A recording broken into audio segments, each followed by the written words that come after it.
Hello दोस्तों, तो आज का हमारा टॉपिक बहुत इंटरेस्टिंग होने वाला है। देखिए, several masses rotating in different plane, ये हमारा टॉपिक होता है और बहुत ज्यादा कंफ्यूज करता है। एक टेबल सा बनता है, पता नहीं क्या क्या कर रहे होते हैं, दो दो डायग्राम बना रहे होते हैं।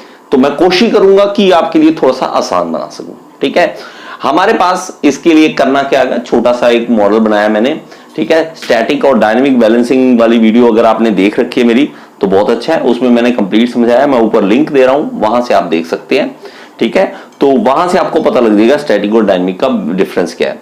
अभी हमारे पास ये एक मॉडल मैंने बनाया कि क्या है कि डिफरेंट प्लेन्स पे कैसे कैसे मासेस लगे। ये एक शाफ्ट है जो कि मोटर से अटैच है, मोटर यहां पे लगी हुई मान लेंगे, और ये मासेस है। एक ये प्लेन पे ए मास है, कोई बी मास है, ठीक है, और सी एक मास यहां पे मैं लगा देता हूं, मान लो ये यहां पे लगा देता हूं, ठीक है, और एक डी मास लगा देता हूं जो कि अलग डिफरेंट प्लेन में होगा। ठीक है, तो डी मास जो है वो मैं यहां पे लगाता हूं। चार मासेस अलग अलग इस तरह से है। ठीक है, तो आपको ये एक मॉडल क्या है कि समझाने के लिए कि ये कहां कहां लगे होते हैं, किस तरह से मासेस होते हैं।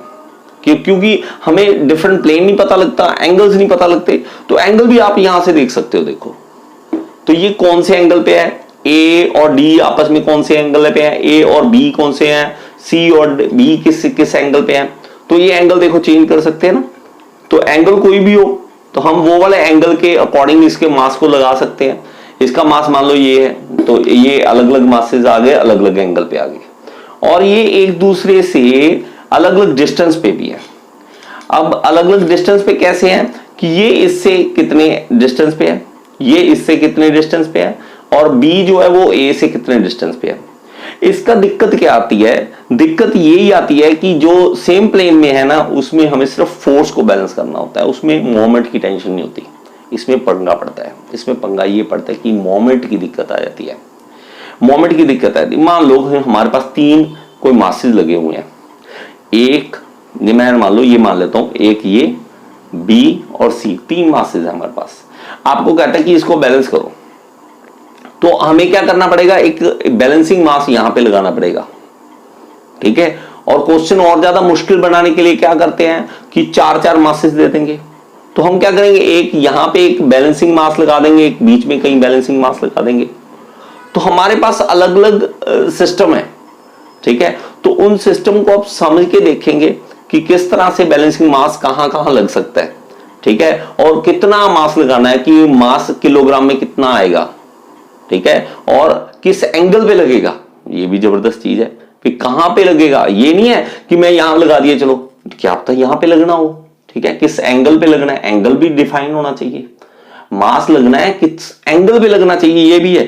ये मान लो अगर मैं बैलेंसिंग मास इसको मानता हूं, ये यहां लगाना है कि यहां लगाना है कि यहां पे लगाना है, कहां लगाना है, वो हमें बताना पड़ेगा। वो हमारा सारा काम कहां पे होगा, वो हम डायग्राम के थ्रू, हम वेक्टर्स के थ्रू वो निकालेंगे।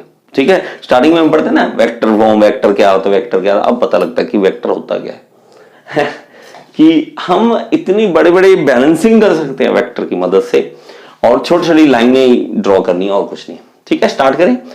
तो मान लेते हैं कि मेरे पास मासेस अलग अलग लगे हुए हैं। एक मास यहां पे लगा हुआ है, एक यहां पे लगा हुआ है, ए मान लेते हैं इसको बी मान लेते हैं, और यहां पे सी मास है कोई, और यहां पे डी मास है कोई। अभी मैं कोई भी नहीं बोलूंगा कि कितना कितना, मैं अभी आपको एक जर्नल सी चीजें बताऊंगा ताकि आपको कोई भी क्वेश्चन अपने आप कर सको। ठीक है, अलग वीडियो बना दूंगा, एक न्यूमेरिकल सॉल्व बना दूंगा, लेकिन अभी आप एक जनरल आइडिया लो कि क्या आइडिया क्या है, करना कैसे है। देखो, अब मेरे पास इसको ही हम इस सामने से देखते हैं तो ये ऐसा दिखता है, सामने से दिखता है तो ऐसा दिखता है। तो ये देखते हैं इस तरफ से, ठीक है, इस तरफ से या इस तरफ से, जैसे भी देखते हैं, तो मेरे पास कुछ इस तरह से मासेस दिखेंगे। मैं उसको यहां पे सीधे ही बना दूंगा। ठीक है, तो ये किस तरह से बनेगा मेरे भाई, ये एक लाइन लगा देते हैं, चलो एक लाइन है, और उसके ऊपर मासेस दिखाते हैं कि ए मास यहां पे लगा हुआ है, बी मास यहां पे लगा हुआ है, सी यहां पे लगा हुआ है, डी यहां पे लगा हुआ है। चार मासेस लगे हुए हैं, ए बी सी डी। कितने हैं कितने नहीं है मुझे नहीं पता अभी तक। अभी मैं क्या करता हूं कि एक ये डिस्टर्बिंग मास है चारों। अब मैं क्या करता हूं कि एक बैलेंसिंग मास यहां पे लगाता हूं, ठीक है, इन दोनों के बीच में बैलेंसिंग मास यहां पे लगाता हूं, ठीक है, उसका कोई भी नाम रख लेते हैं, चलो मैं इसको y मान लेता हूं इस मास को, और एक मास मैं मान लो यहां पे लगाता हूं, चलो कहीं पे भी लगाते हैं, एक मास यहां पे लगाते हैं z। तो ये है बैलेंसिंग मास। अब मुझे ये पता करना है कि ये मास है कितने, ठीक है, मास किलोग्राम में कितने हैं, और मेरा ये किस एंगल पे लगेगा, एंगल वो समझ आ गया था ना, तो किस एंगल पे, यहां पे यहां पे यहां पे यहां पे कहां पे लगना है मुझे नहीं पता, तो वो भी पता करना है। पहले ही मेरे पास कहता है मास की दिक्कत थी, आप तो दो मास लगाने लग गए, ठीक है, दो मास लगाने लग गए, अब होगा क्या। अब मेन चीज क्या है कि इसमें कपल फॉर्म होगा, मोमेंट लगेगा। मैंने जैसे आपको बताया कि ये देखो, अगर ये घूमेगा, शाफ्ट घूमेगा, तो ये फोर्स लगेगी बाहर की ओर, सेंट्रीफ्यूगल फोर्स, तो ये मोमेंट एक्ट कराएगी, मोमेंट एक्ट कराएगी।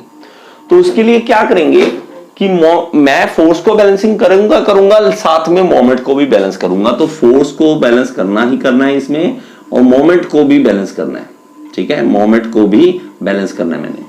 तो मैं इन दोनों को क्या पता करना है, तो मैं जानबूझ के क्या करूंगा, इसको रेफरेंस प्लेन मान लेता हूं। रेफरेंस प्लेन का मतलब क्या होगा कि इसको हिंज पॉइंट मान लिया।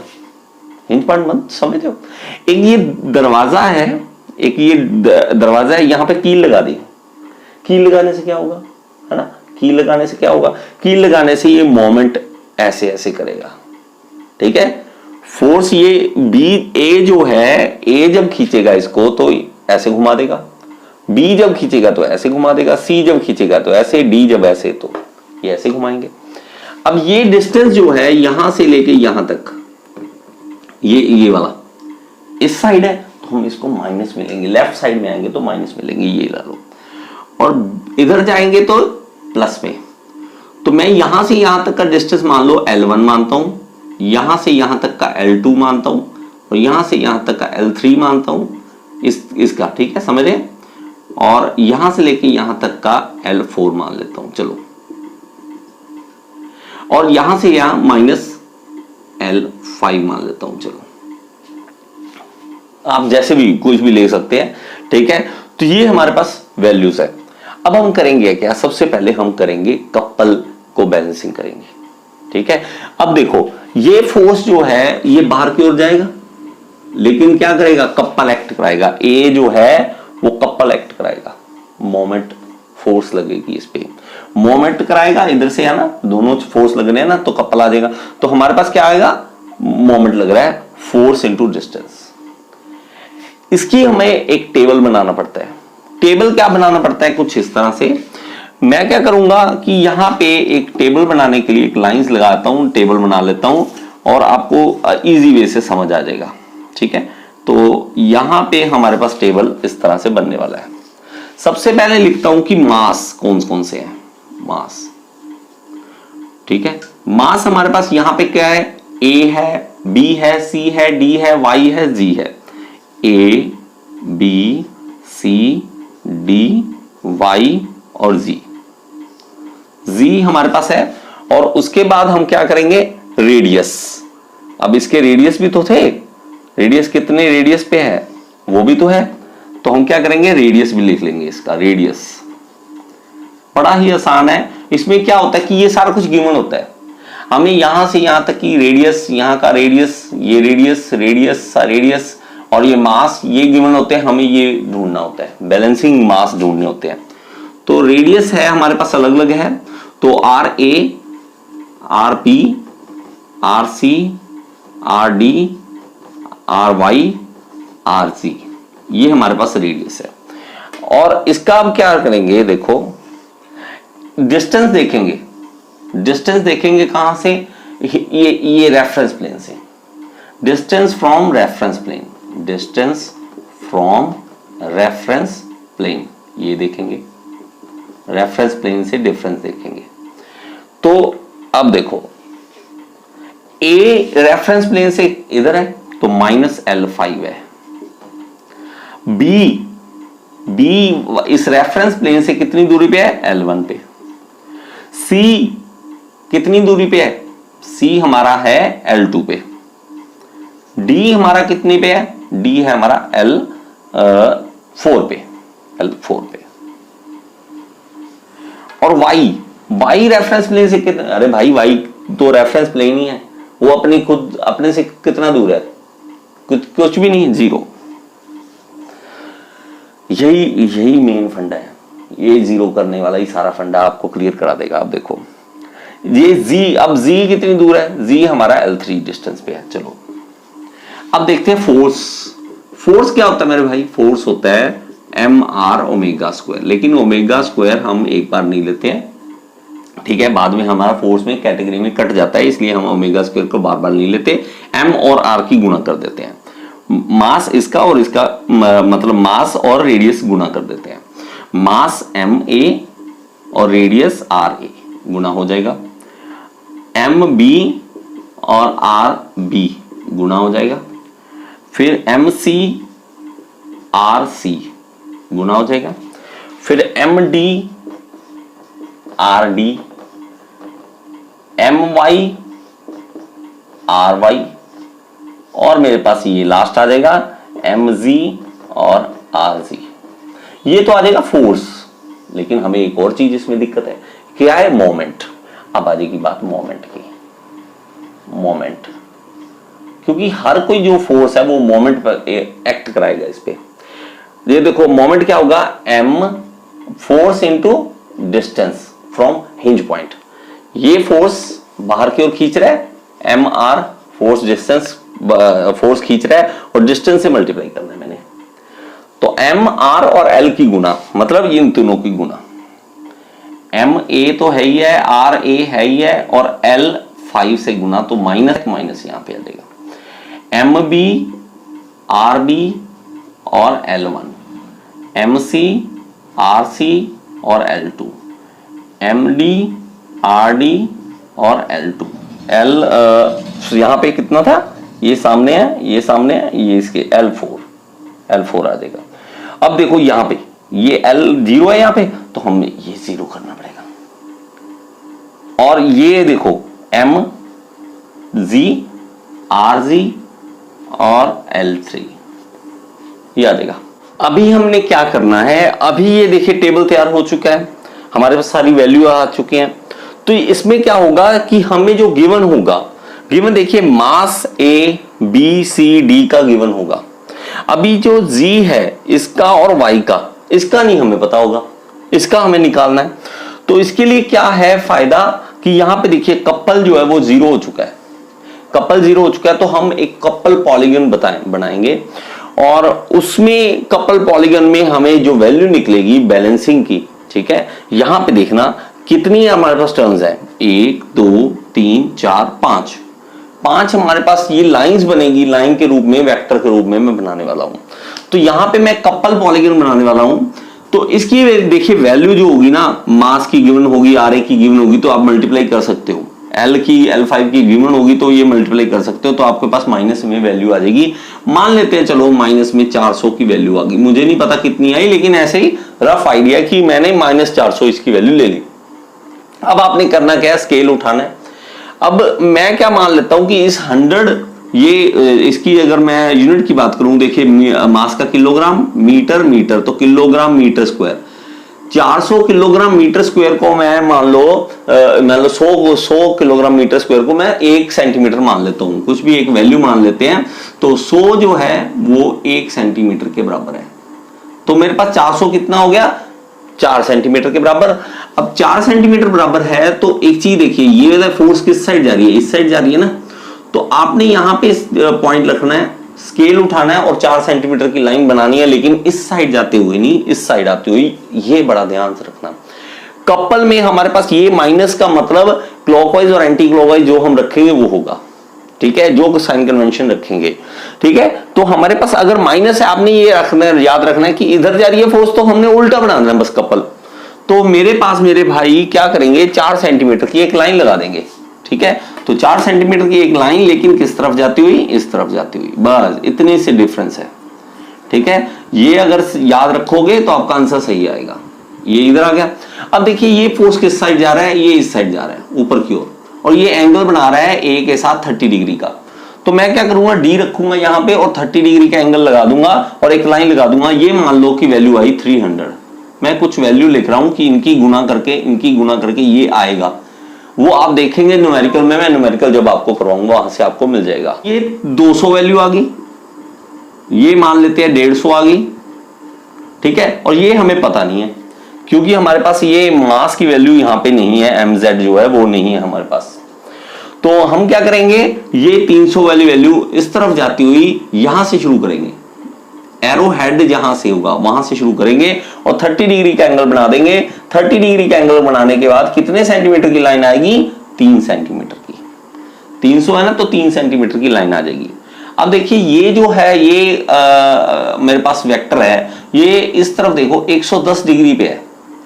आप ये लगा लो हॉरिजॉन्टल के साथ 110 डिग्री बना रहा है। तो आपने क्या करना है, इसको बड़ा ही आसान है कि इसको आप यहां पे एक रफ लाइन लगा लो, लाइन लगा के डी रखो और 110 डिग्री का एंगल बना दो।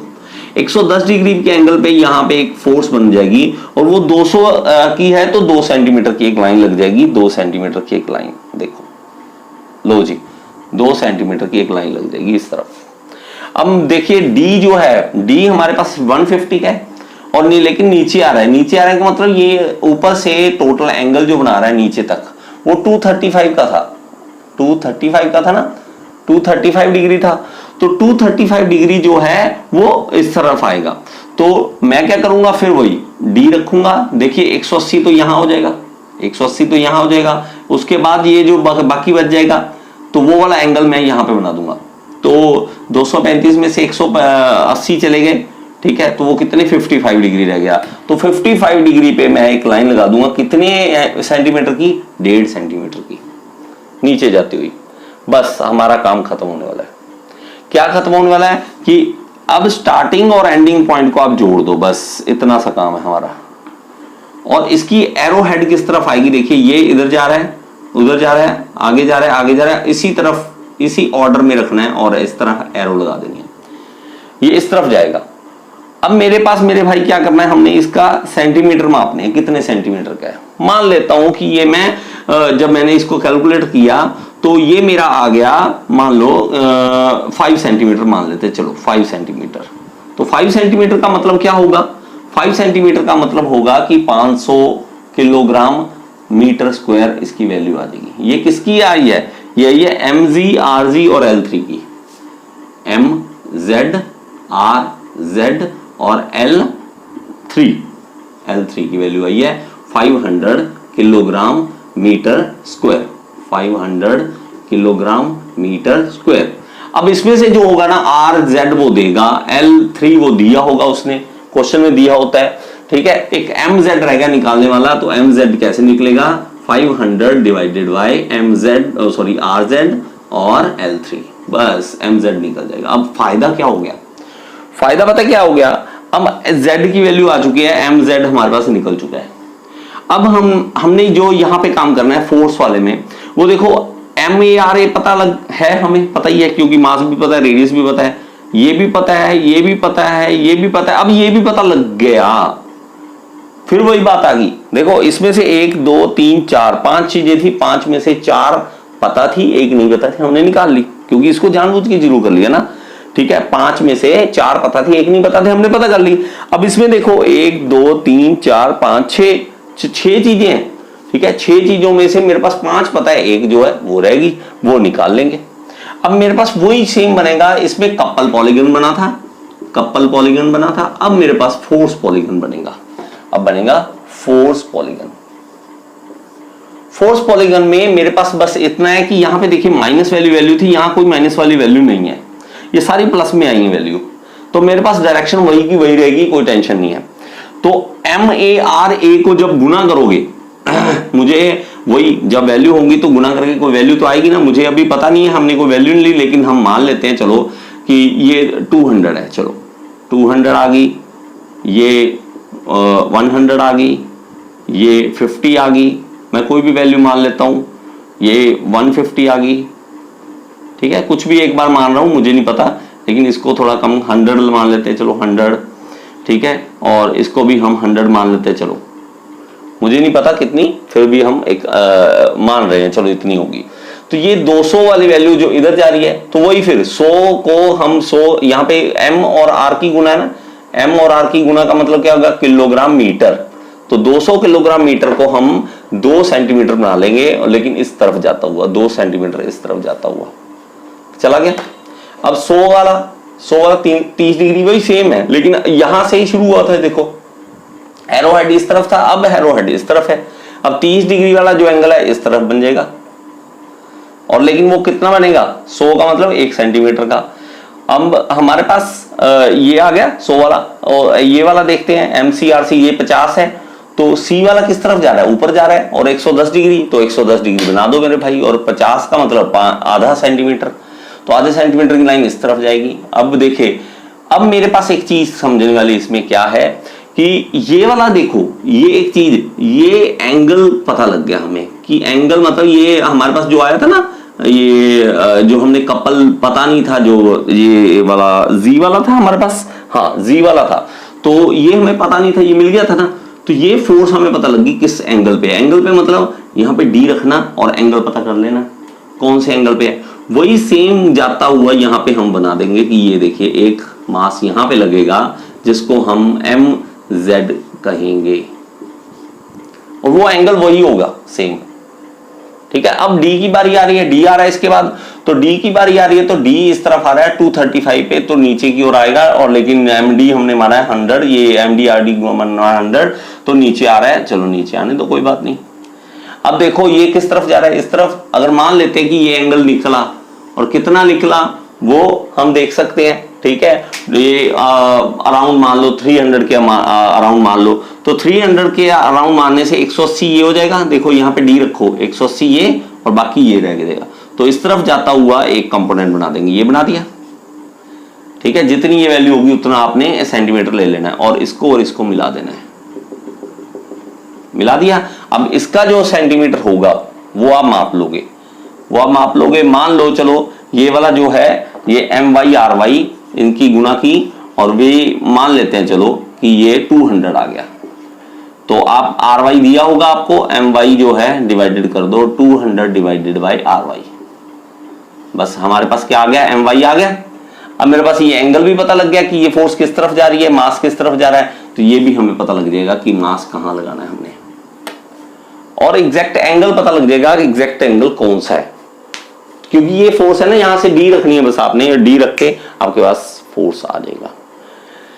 इजी होता है, लेकिन हमें जब ये देखते हैं कि ये टेबल है, पता नहीं क्या बनेगा, ठीक है। मुझे भी पहली बार लगा था ऐसा, पता नहीं क्या होगा यार, ये इतना बड़ा टेबल है, कुछ नहीं है, सिर्फ हमने वैल्यू 3 ये गिवन है हमारे पास, इनकी गुनाई की है बस, और कुछ नहीं किया। उसके बाद कपल पॉलीगन बनाया, उसके बाद फोर्स बनाया, मापना है और उसको ड्रॉ करना है। तो अब आप बताओ कि आपको समझ आया या नहीं आया, ठीक है।